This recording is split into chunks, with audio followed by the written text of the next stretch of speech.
Our next session is the Vice President of Facebook. Clearly, Facebook is one of the most important companies of our time. Didn't exist 10 years ago, but clearly owns a good portion of the market right now in social media. So I am very, very excited to introduce you to the Vice President of Facebook, Vaughan Smith.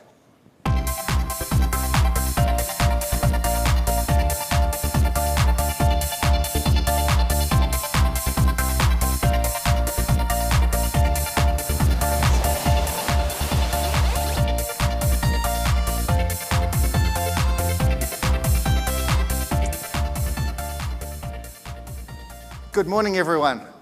I'm excited to be here to talk about Facebook and how we think about the future of mobile.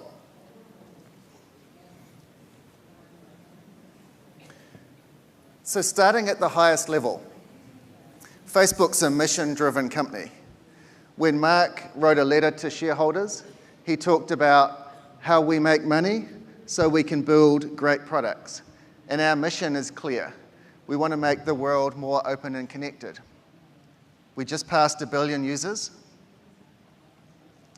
We're growing even faster on mobile than we are on desktop, because when we look at the number of desktops out there, there's a few more than 1 billion, but there's 5 billion mobile devices. And so when we think about our mission of making the world more connected, we're incredibly excited about the opportunity with mobile. Bringing it down to earth a little more, one of the reasons that Facebook has been so successful, recognizing that we're only an 8-year-old company, is that we've moved fast.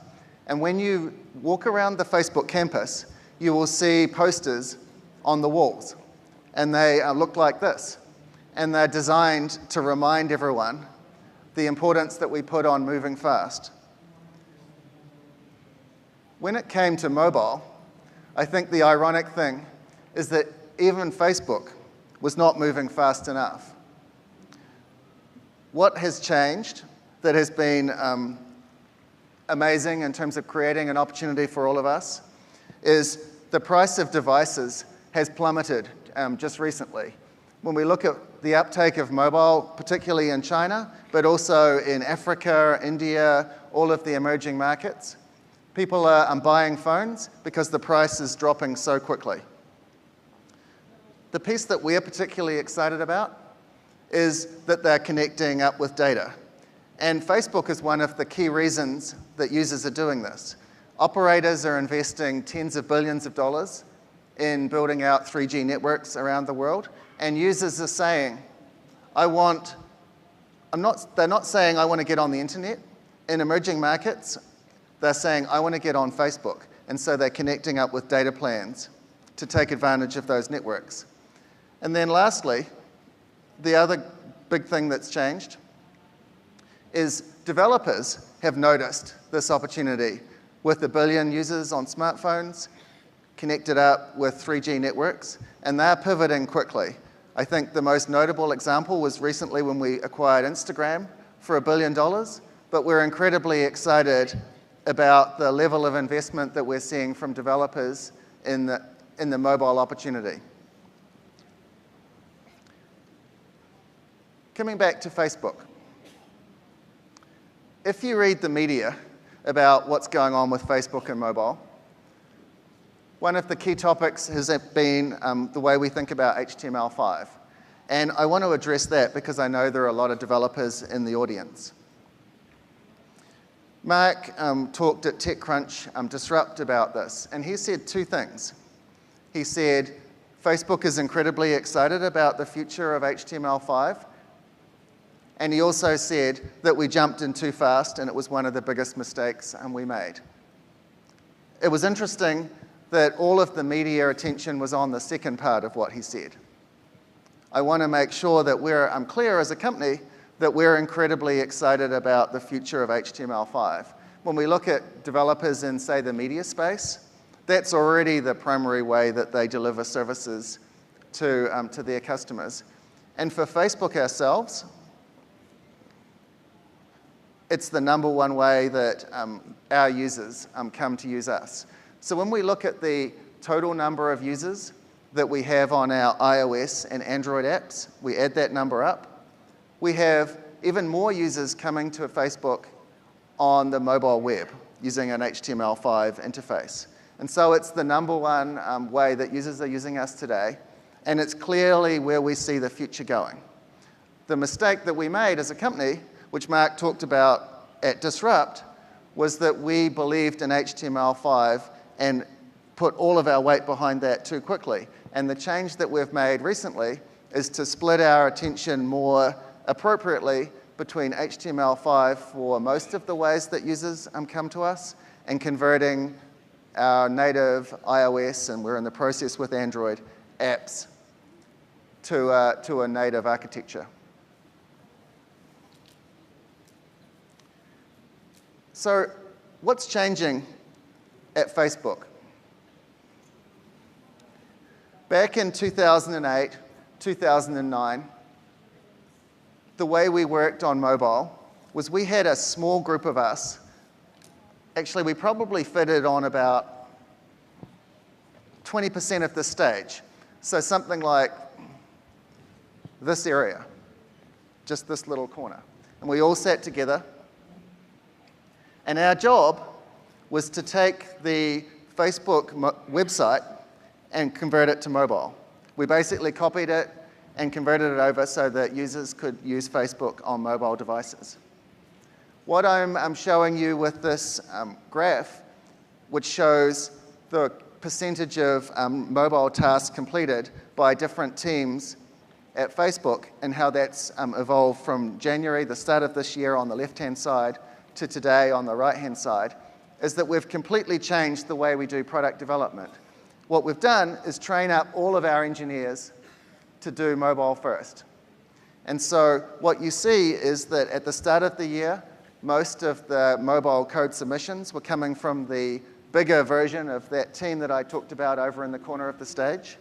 Now, almost all of the mobile code that's being submitted is coming from the teams that are responsible for Newsfeed or Messenger or Timeline or whatever product that we happen to be rolling out at a given point in time. That's a huge change for us. The other thing that's particularly notable is Facebook is a product-driven company. So we think about product first. And when we used to do product reviews, even as recently as the end of last year, 80% of the product review would talk about the desktop website, and we'd show screenshots of that. Since the start of this year, if you turned up at a product review and you showed anything other than mobile at the start and for the bulk of the presentation, you'd just be asked to come back and do it again. So we've pivoted our thinking to be, how can we create the right mobile experience first, and the desktop can catch up later. And how's that working out for us?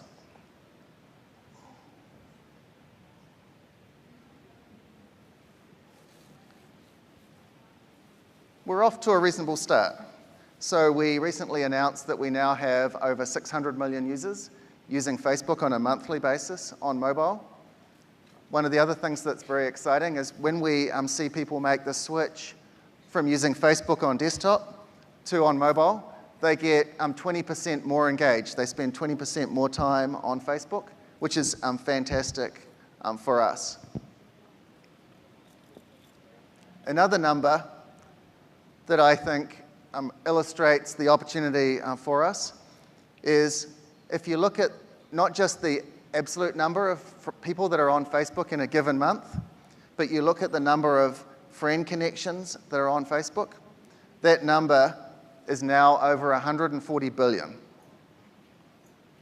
And the reason that that's important is because we feel like we've laid the foundation for developers and for us and for partners to do really amazing things on mobile that couldn't be done before. So what are we focused on? 3 things. Creating amazing experiences for users, making that experience more commercial, so creating commercial opportunities, and helping developers build on top of our platform. When you look at the amazing experiences, this is a graph of US data from ComScore showing the amount of time spent on Facebook relative to other social networks. And I don't think this graph in itself is necessarily that surprising. What stands out, I think, is that Instagram is the second equal bar on this graph, which we're really excited about, and they're growing very quickly. I think what is most exciting for us is if you look at the data from the US, Facebook is the #1 place that people are spending time online. It's the Super Bowl of mobile. And when you look at the data from emerging markets, it does vary by country, and clearly China is an exception.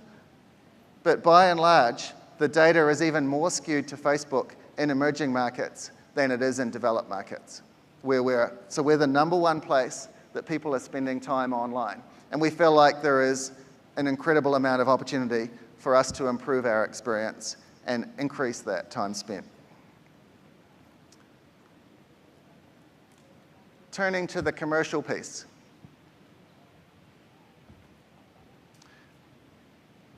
It's funny to reflect back that in the first quarter of this year, we had no ads on our mobile product.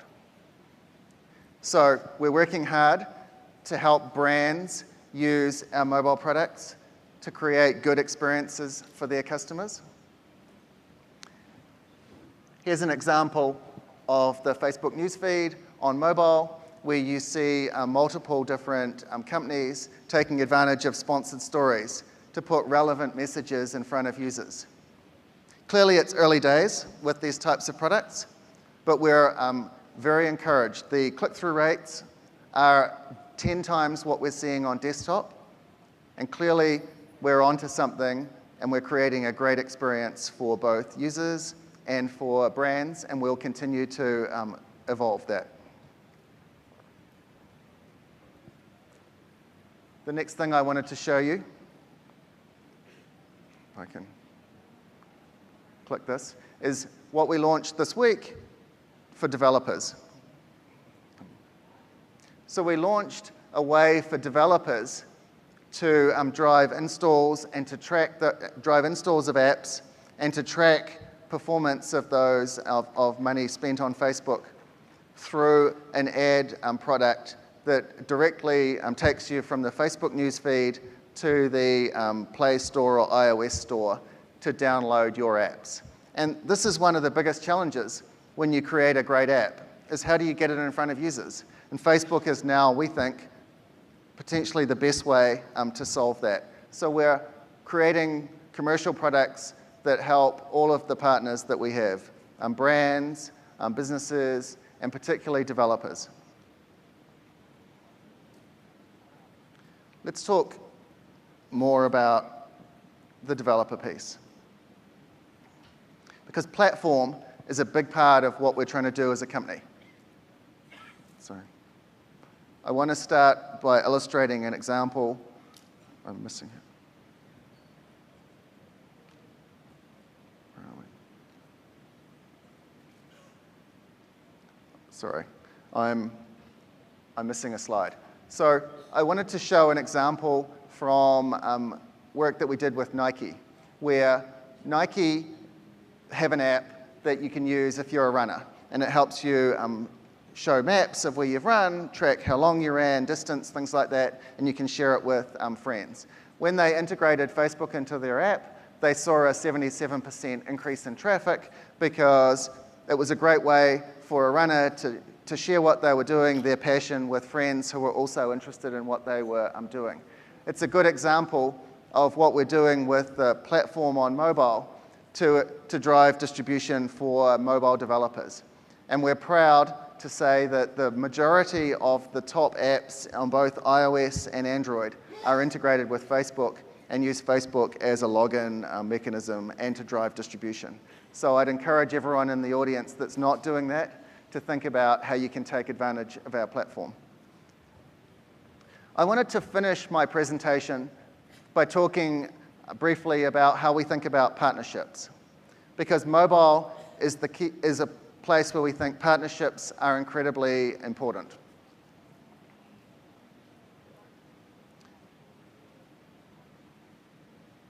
Sorry. This is coming back through my slides on the Nike example. So let me keep going.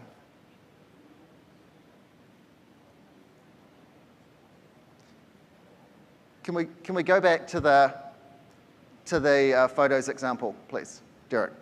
So back about 5 years ago, we looked at what users were doing on Facebook with photos, and we noticed something strange, that people were updating their photo on Facebook, on their profile, on a daily basis. And we thought, what is going on?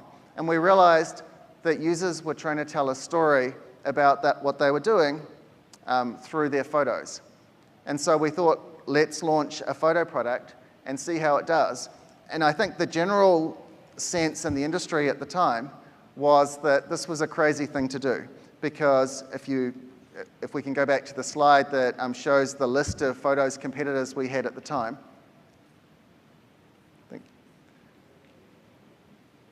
The general sense was that the photos market was well served. You had great photo printing, you had great high-res products that enabled you to do pretty much everything that people thought that you should do. And it turned out that the key feature that people cared the most about was who was in the photo. And Facebook launched with a pretty lousy photos experience. Low-res photos, no printing, no real functionality, other than we let you tag the person that was in the photo. And that turned out to be the key driver. And so today, we're uploading 300 million photos a day to Facebook. We're the #1 place for photos on mobile and on the web. And it turns out that that little piece around allowing you to tag friends in photos was the key to being successful.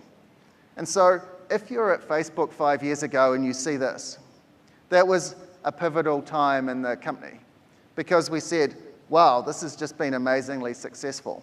What should we do next?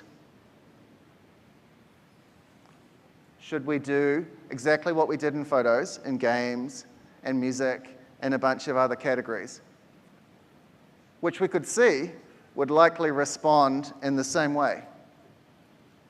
And I think that's what most companies would do. And instead, we said, no, we're not going to do that. We think, as a mission-driven company, that we can change the world faster by working with partners to change all of these verticals at once. And it'll be too slow if we try and do it one vertical at a time. And so the next thing we did was we created a platform for developers to build on top of to take advantage of the Facebook social functionality. And the reason that that's so important and why I'm talking about this example, even though it's from 5 years ago, is because that was a mindset that showed that we want to be a partner-focused company. Our intention is not to try and do it all ourselves, but we want to enable our partners to work with us and to build on top of the products that we have to create value for their users. And I think that's particularly important when you think about mobile, because as we look out at the mobile ecosystem and the opportunity, this is a perfect example where I think our partner-oriented mindset should work to our advantage. So let's talk about that in a developer context. I gave the example of what we're doing with Nike. That's working really well. Photos clearly work well on mobile, and you see the success we're having with Instagram and which is now over 100 million users using the app, and with the Facebook camera. Let's carry on. I talked about the benefits for Nike from integrating the Facebook platform. Great example. Let's talk, I think there are several people in the audience that also work at our operator partners.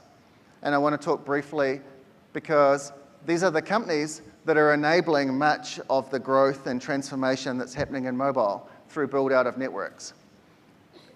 And we're early days and with working with the industry, but we're having a lot of success. So some things that I'm particularly excited about, we did a campaign with Vodafone in Europe to help them acquire new customers.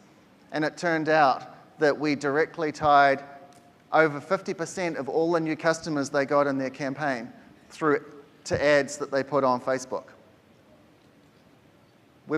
One of the things that I love is that I think we have 800,000 people a week telling us they've lost their phone.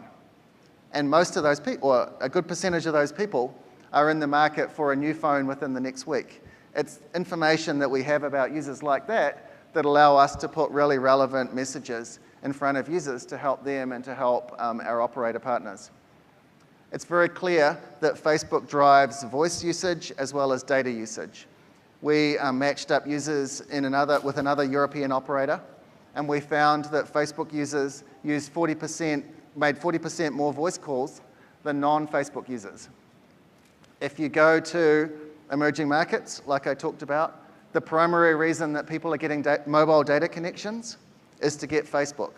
And so we're excited that we're driving measurably more revenue for operators on a per user basis. And then the last thing, which I think we haven't talked about that much, but which is, I think, equally exciting when you think about the economics of an operator's business. When we did a study with one operator where we compared churn rates from Facebook users to non-Facebook users. And we found, for this particular instance, that Facebook users churned at 18% lower rates than non-Facebook users. They're getting a better experience. They're stickier, better customers. And so we think there's a lot more we can do working with our operator partners, but these are some of the early examples that get us excited. So, to wrap things up, it's an exciting time to be at Facebook. We find ourselves at the center of transformations that are happening in both social and in mobile. Both of those trends are bigger and having more impact on the world than I think any of us would have expected even 5 years ago. We're focused on creating awesome experiences for our users, delivering a platform that creates value for developers and all of our partners, and making the experience more commercial for the benefit of developers, brands, businesses, and individuals. It's early days, but we bring a partner mindset to this, and we're excited to partner with everyone in the industry, including all of the folks in the audience. Together, we believe that we can make the world more open and connected. Thank you.